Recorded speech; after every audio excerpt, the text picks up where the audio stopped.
کروں گا, اسی پہ تمام کر دوں گا کہ شان نزول کیا ہے. آیت کا شان نزول دیکھنا بہت ضروری ہے, اور جب شان نزول معلوم ہو جاتا ہے تو خود ہی معلوم ہو جاتا ہے کہ کن کی شان میں آیت آئی ہے, کن کن کو شامل ہے اور کن کن کو آیت خارج کر رہی ہے. اس سے زیادہ کھل کے نہیں پڑھ سکتا ہوں, یہاں کے حالات کے مطابق پیش کر رہا ہوں. تو آیت تطہیر کا نزول, شان نزول. شان نزول سمجھتے ہیں کہ کن کب آیت نازل ہوئی سے کہتے ہیں شان نزول. اب آیت تطہیر سورہ احزاب ہے, مدینے میں یہ سورہ نازل ہوا ہے. 33واں سورہ 33ویں آیت ہے. 33واں سورہ 33ویں آیت. اگر آپ دیکھیں تو 33 میں 2 3 ہیں اور 33ویں آیت سے 2 3 ہیں. اگر جمع کر لیں تو 12 بن جاتے ہیں اگر لوگ ہوں. تو اب یہ 12 کا عدد ہے آیت تطہیر کے اندر, اور خود صحیح مسلم میں اور شیعہ سنی تمام کتابوں کے اندر یہی احادیث کے الفاظ درج ہیں کہ ایک مرتبہ سرور کائنات تشریف لائے. حدیث قصہ ذہنوں میں ہوگی, شاید اگر کہیں تو تھوڑا سا حدیث قصہ کے تبرکن پیش کر دوں. تو آئیے ذرا حدیث قصہ کی وہی شان نزول ہے آیت تطہیر کا. تھوڑی سی مجھ سے حدیث قصہ سن لیجئے. حدیث قصہ کے نزول پہ بھی شک نہ کیجئے گا. ہمارے بڑے بڑے محدثین نے, مرحوم بہرانی نے, مرحوم علامہ مجلسی نے اور بڑے بڑے پہاڑوں نے اس حدیث قصہ کو اپنی کتابوں میں درج کیا ہے, اس کے حوالہ جات کو درج کیا ہے. تو آئیے ذرا پیش کر رہا ہوں کہ سرور کائنات تشریف لاتے ہیں اور جناب سیدہ سلام اللہ علیہا سے تو ایک مرتبہ تشریف لاتے ہیں اور کہتے ہیں کہ میں اپنے بدن میں کمزوری محسوس کر رہا ہوں. تو آپ جناب سیدہ سلام اللہ علیہا سے کہتے ہیں کہ مجھے ایک کسا لا دیجئے. کسا کہتے ہیں چادر کو, ابا لا دیجئے, سیاہ رنگ کی یمانی چادر لا دیجئے. جناب سیدہ چادر لے کے آتی ہیں. سرور کائنات اس حجرے میں چلے جاتے ہیں. جناب سیدہ آپ کے لیے کچھ باورچی خانے میں کھانا بنا رہی ہیں. آتے ہیں سرور کائنات اپنی چادر لیتے ہیں اور سیاہ رنگ کی چادر اوڑھ کے, سیاہ رنگ کی چادر اوڑھ کے, سیاہ رنگ کی چادر اوڑھ کے سرور کائنات آرام فرما رہے ہیں. اگر سرور کائنات, اور آپ نعتوں میں بھی سنتے رہتے ہیں, اے کالی کملی والے تجھ پہ لاکھوں سلام. اگر پیغمبر کالے رنگ کی ابا اوڑھیں تو سنت ہے, اور اگر شیعہ کالا لباس پہن لیں تو بدعت ہے. تو سرور کائنات نے کالے رنگ کی ابا اوڑھی اور ایک مرتبہ تشریف فرما ہوئے کہ اتنے میں دونوں شہزادے ایک ایک کر کے تشریف لاتے ہیں. سن رہے نا حضرات سارے؟ امام حسن مجتبی علیہ السلام تشریف لاتے ہیں. وقت نہیں ہے تفصیل کا, وإلا میں بہت تفصیل سے اس کو بیان کروں. اور آنے کے بعد جناب سیدہ سلام اللہ علیہا کو سلام بجا لاتے ہیں, بالکل اسی طرح جیسے پیغمبر نے جناب سیدہ کو سلام کیا تھا. ایک ایک کر کے تمام کے تمام ہستیاں آتی ہیں, جناب سیدہ کو سلام بجا لاتے ہیں. السلام علیکہ یا امہ, مادر گرامی آپ پہ سلام ہو. انی اشم عندک رائحۃ طیبۃ کأنها رائحۃ جد رسول اللہ. مادر گرامی آپ کے پاس سے ایسی خوشبو آ رہی ہے جیسی نانا کے بدن سے خوشبو آتی ہے. تو آپ نے فوراً اشارہ کیا, ہاں آپ کے نانا حجرے کے اندر موجود ہیں. اس قصہ کے ساتھ, اس ابا کے ساتھ, وہ کالے رنگ کی چادر میں امام حسن مجتبی آ کے نانا کو سلام کرتے ہیں. کہا نانا جان السلام علیکہ یا جدہ, نانا جان اے میرے جد, اے رسول اللہ آپ پہ سلام ہو. فوراً رسول خدا سب کو القاب سے بلاتے ہیں اور فوراً کہتے ہیں کہ اے میرے لخت جگر میرے قریب آ جائیے, میرے ساتھ چادر میں آ جائیے. ابا کو کھولتے ہیں اور فوراً دائیں طرف امام حسن کو تشریف فرما ہونے کے لیے اشارہ کرتے ہیں. بہت کم سن ہے امام حسن مجتبی علیہ السلام, 5 برس کے ہیں, نانا کے پاس تشریف فرما. اتنے میں امام حسین علیہ السلام تشریف لاتے ہیں. حدیث کے ساتھ ذہنوں میں صرف تبرکن بہت تیزی سے پیش کر رہا ہوں. امام حسین علیہ السلام تشریف لاتے ہیں, آ کے اماں کو, اپنی والدہ کو سلام کرتے ہیں. کہا مادر گرامی آپ پہ سلام ہو, مجھے آپ کے پاس سے ایسی خوشبو آ رہی ہے جیسی نانا کے بدن سے آتی ہے. تو ایک مرتبہ جناب سیدہ نے سلام کا جواب دیا, کہا ہاں وہ آپ کے بھائی کے ساتھ چادر تلے ہیں تحت الکساء. ایک مرتبہ امام حسین علیہ السلام آ کے کہتے ہیں السلام علیکہ یا جدہ. ایک مرتبہ یا من اختارہ اللہ, آپ پہ سلام ہو جس کو اللہ نے چنا ہے. ایک مرتبہ امام حسین علیہ السلام سے رسول خدا فرماتے ہیں میرے نواسے میرے پاس آ جائیے, یا شافع امتی, میری امت کی شفاعت کرنے والے نواسے. اب رسول خدا فرما رہے ہیں میری امت کی شفاعت کرنے والے نواسے, آپ بھی میرے پاس آ جائیے. اب رسول خدا کے بائیں طرف امام حسین آ جاتے ہیں. اتنے میں جناب امیر آتے ہیں. آئیے ذرا بہت تیزی سے. امیر المؤمنین تشریف لائے اور جیسے ہی آئے تو جناب سیدہ کو سلام کیا, اور جناب امیر نے بھی باہر سے آنے والا سلام کرتا ہے القاب کے ساتھ جناب سیدہ کو سلام کیا. اور جیسے ہی جناب سیدہ نے اشارہ کیا جناب امیر بھی تشریف لائے. اب آگئی جناب سیدہ, آنے کے بعد کہا یا ابتا, اے میرے بابا جان, اتأذن لی ان اکون معکم, میں بھی آ جاؤں. تو جناب سرور کائنات نے چادر کو کھولا. اب ایک مرتبہ جناب سیدہ فرماتی ہیں فلم مکتملنا جمیعا تحت الکساء, جب ہم پانچوں کامل ہو گئے, مکمل ہو گئے چادر چادر تلے فلم مکتملنا جمیعاً تحت الکساء، علماء کی موجودگی میں ذمہ داری سے پیش کر رہا ہوں، فرماتی ہیں جناب سے فلم مکتملنا جمیعاً تحت الکساء، یعنی جتنے بھی اس وقت اہل بیت میں سے تھے، اس وقت جتنے بھی اہل بیت میں سے تھے وہ چادر تلے تھے، توجہ، وہ چادر تلے تھے، فلم مکتمل جمیعاً تحت الکساء، جب ہم چادر تلے آ گئے، اخذ ابی رسول اللہ بطرفی الکساء، تو میرے بابا جان نے چادر کو اٹھایا۔ آپ نے دیکھا ہے نا بہت سے بزرگ دامن پھیلا کے دعائیں مانگتے ہیں، اب یہ سمجھ میں آیا یہ دامن پھیلا کے مانگنا کہاں سے آیا، یہ سرور کائنات نے چادر اٹھا کے مانگا تھا کہ اللہم انا ہؤلاء اہل بیتی، پروردگارہ یہ ہیں میرے اہل بیت، اگر اور کوئی اہل بیت میں سے ہوتا اس وقت ازواج میں سے یا خاندان میں سے تو انہیں بلا لیتے۔ جناب سیدہ فرما رہی ہیں فلم مکتمل جمیعاً تحت الکساء، جب ہم چادر تلے مکمل ہو گئے، اس کا مطلب ہے اور ان میں سے اس زمانے میں کوئی نہیں تھا، ہوتا تو پیغمبر کہتے آ جاؤ تم بھی اہل بیت میں سے ہو، یہ پیغمبر کا نہ بلانا بتا رہا ہے، اہل بیت اور ہے باقی۔ ایک مرتبہ جناب سرور کائنات نے چادر کے دونوں کناروں کو ہاتھ میں لیا اور کہا اللہم انا ہؤلاء اہل بیتی۔ اب یہ تمام کے تمام مسلمانوں کی کتابوں میں حدیث آئی ہے، اسے کہا جاتا ہے حدیث قصہ، کہ پیغمبر نے ہاتھوں کو، اب مجھے مجمع کی توجہ چاہیے، ایک مرتبہ سرور کائنات نے کہا اللہم انا ہؤلاء اہل بیتی، یہ جو چادر تلے ہیں یہ ہیں میرے اہل بیت۔ میں نے شاید اسی مقام پہ کسی جگہ پہ پیش کیا تھا کہ اللہ کے رسول نے کالے رنگ کی چادر اڑھائی، کالے رنگ کی چادر اڑھائی، یہ میں سوچتا تھا پیغمبر نے کالے ہی رنگ کی چادر کیوں اڑھائی، تو میری نگاہوں میں خانہ کعبہ آیا کہ اللہ نے جب اپنے سارے کے ساری مسجد الحرام کو اپنا حرم قرار دیا تو اللہ فرق بتانا چاہتا تھا، حرم اور ہے بیت اور ہے، کچھ لوگ پہنچ گئے ہیں، حرم اور ہے بیت اور ہے۔ بیت اللہ پہ اللہ نے کالا غلاف اڑھایا، اللہ کا بیت ہے خانہ کعبہ بیت اللہ، تو اللہ نے کالا غلاف اڑھا کے بتایا یہ ساری مسجد حرم ہے، یہ ہے میرا بیت، تو پیغمبر نے بھی کالے رنگ کی چادر اڑھا کے بتایا حرم اور ہے، تو آپ نے فوراً فرق بتا دیا کہ حرم اور ہیں اہل بیت اور ہیں۔ اللہم انا ہؤلاء اہل بیتی وخاصتی وحامتی لحمہم لحمی ودمہم دمی یؤلمنی ما یؤلمہم ویحزننی ما یحزنہم۔ توجہ میرے ساتھ رکھیے گا، میں جانتا ہوں ریکارڈنگ کے عملے کے لیے بھی تھوڑے مسائل آج ہو رہے ہوں گے، انشاءاللہ نیشنل پارک میں جانے کے بعد کل سے یہ سارے کے سارے مسائل حل ہو جائیں گے۔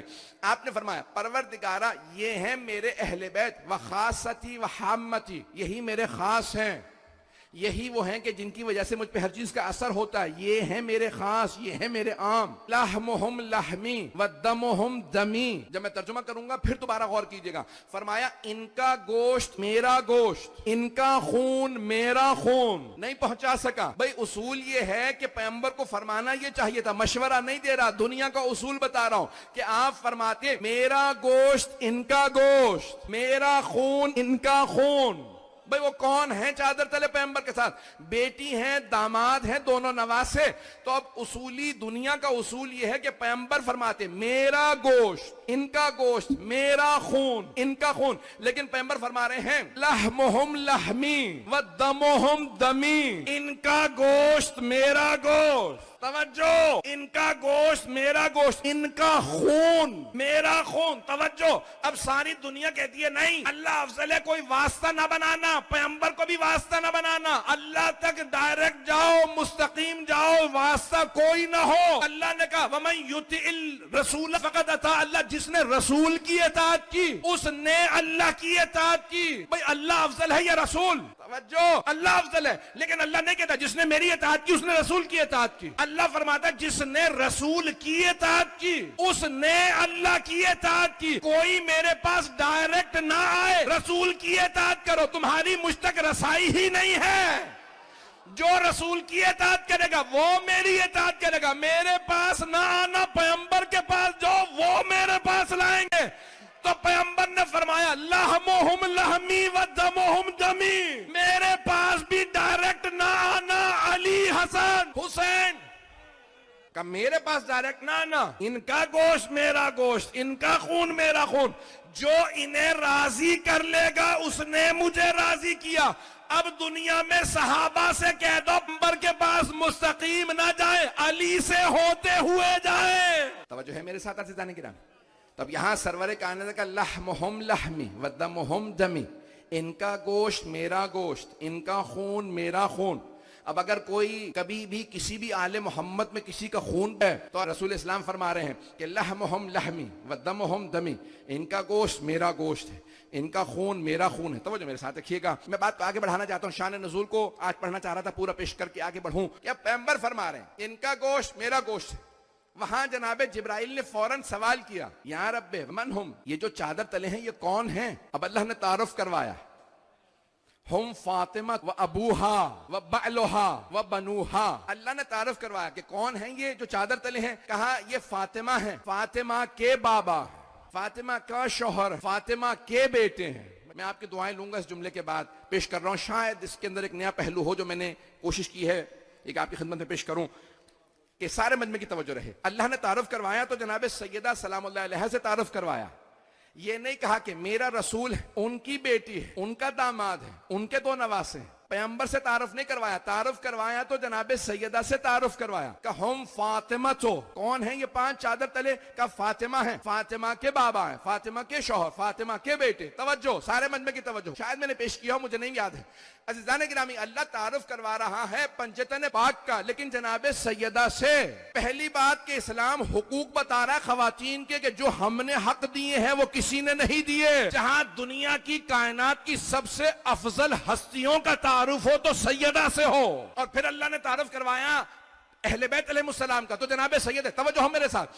تعارف کروایا تو جناب فاطمہ الزہرا سے، رسول خدا سے نہیں، علی مرتضیٰ سے نہیں، امام حسن سے نہیں، امام حسین سے نہیں، بلکہ جناب سیدہ سے تعارف کروایا، اہل بیت کا. جناب سیدہ سے تعارف کروایا گا کون ہے؟ کہ فاطمہ ہے، ہم فاطمہ تو. پھر ایک جملہ کہوں گا، توہین مقصود نہیں ہے، اللہ نے الفاظ استعمال کیے ہیں، توجہ چاہوں گا.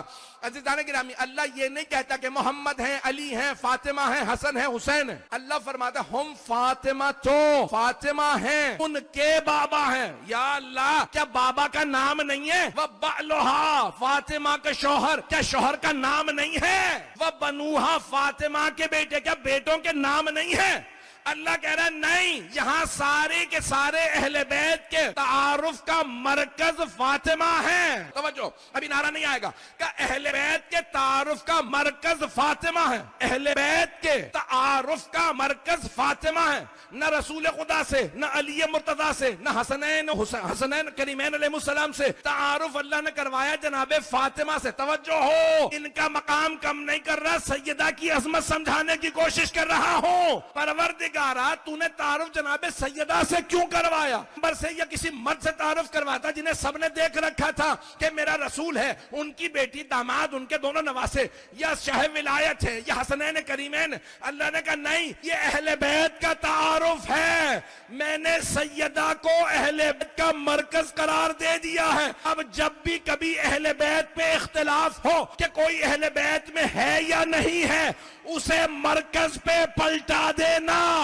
اگر مرکز سے محرم ہو تو اہل بیت میں، اور نہ محرم ہو تو اہل بیت سے خارج. توجہ فرمائیں، توجہ ہے زانی گرامی. اللہ نے مرکز تعارف اہل بیت جناب سیدہ کو قرار دیا. مجھے دو اور پہلوؤں کو پیش کرنا ہے، اگر چلتے رہیں گے میرے ساتھ. تاخیر تو ہو گئی ہے، تھوڑی سی دیر اور چلیے گا. اللہ نے مرکز بنایا. یقین مانیے کہ آرام نہیں اس طرح سے کر سکا، پوری رات فلائٹ میں رہا ہوں، آج سارا دن سفر میں رہا، اور پچھلا پورا ہفتہ بھی سفر ہی سفر تھا، لیکن آپ کی خدمت میں پیش کر رہا ہوں.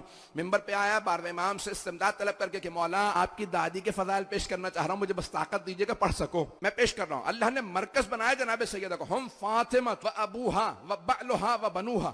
جناب جبرائیل نے فوراً سوال کیا، پروردگارہ اتأذن لی ان اکون معہم سادسا. پروردگارہ کیا تو اجازت دیتا ہے کہ میں ان پانچویں میں چھٹا بن جاؤں کچھ دیر کے لیے، جب تک میں نتیجہ نہ دوں، کوئی نتیجے میں نہ پہنچ جائے. اللہ نے کہا قد اذنت لک، میں نے اجازت دی. جناب جبرائیل وہاں سے چلے، قصیدے پڑھتے ہوئے، آیت تطہیر کی تلاوت کرتے ہوئے یہاں پہنچے. پھر کہا اچھا یا رسول اللہ کیا آپ اجازت دیتے؟ وہاں سے اجازت لے کے چلے ہیں جناب جبرائیل. اللہ نے کہا میں نے اجازت دے دی. یہاں آ کے پھر اجازت مانگ رہے ہیں، یا رسول اللہ کیا آپ اجازت دیتے ہیں میں چادر تلے آ جاؤں؟ اللہ نے اجازت دے دی ہے.